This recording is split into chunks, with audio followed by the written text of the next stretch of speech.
Juana I de Castilla, conocida como Juana la Loca, nació en 1479 en Toledo, España, como la tercera hija de los reyes católicos, la reina Isabel I de Castilla y el rey Fernando II de Aragón. Su vida transcurrió en un momento crucial de la historia europea, marcado por alianzas dinásticas, expansión territorial y consolidación religiosa.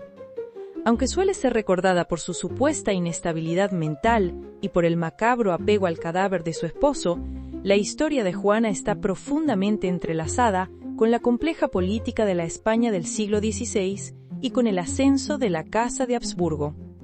Como princesa de España, Juana formó parte de la estrategia de sus padres de reforzar el poder de sus reinos mediante matrimonios dinásticos. En 1496 fue casada con Felipe el Hermoso, hijo del emperador Maximiliano I y miembro de la poderosa Casa de Habsburgo. Si te gustan este tipo de historias, no olvides dejar tu like y suscribirte al canal. Eso nos ayuda mucho a seguir trayendo este tipo de contenido.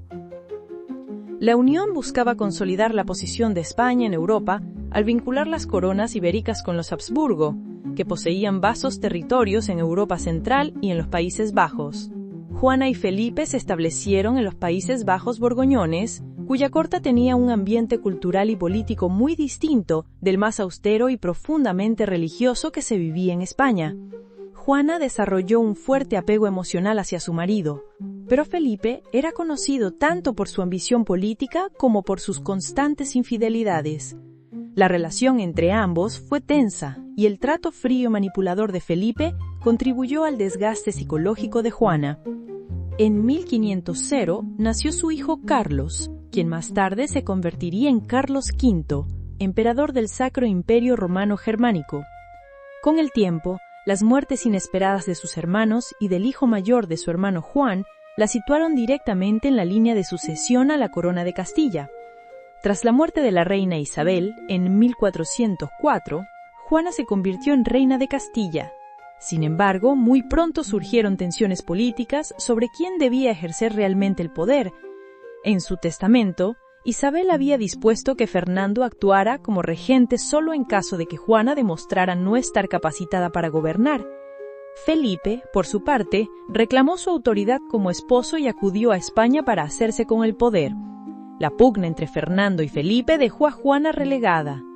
En 1506, Felipe murió repentinamente, probablemente de fiebre tifoidea, lo que dejó a Juana destrozada y provocó un fuerte deterioro de su salud mental. Después de la muerte de Felipe, el comportamiento de Juana se volvió cada vez más inestable. Se cuenta que se negó durante mucho tiempo a enterrar el cuerpo de su esposo, manteniendo el féretro cerca de ella e incluso viajando con él. Sin embargo, la mayoría de estos relatos proceden de personas con intereses políticos en apartarla del poder, principalmente su padre, Fernando, y más tarde su hijo Juan, por lo que algunos historiadores actuales consideran que estas historias pudieron haber sido exageradas o manipuladas para justificar su reclusión. En 1509, Fernando declaró a Juana incapaz de gobernar y la confinó en el Real Monasterio de Santa Clara de Tordesillas, en el centro de Castilla. Allí vivió bajo estricta vigilancia durante casi 50 años. Aunque siguió siendo reina de nombre, no tuvo ninguna participación en el gobierno. Tras la muerte de Fernando en 1516, su hijo Carlos heredó las coronas de España y de los Habsburgo, dando lugar a uno de los imperios más vastos de la historia europea. Durante su reclusión, Juana siguió siendo una figura simbólica para la posición política. En revueltas como la de los comuneros, se invocó su nombre como bandera contra la autoridad imperial.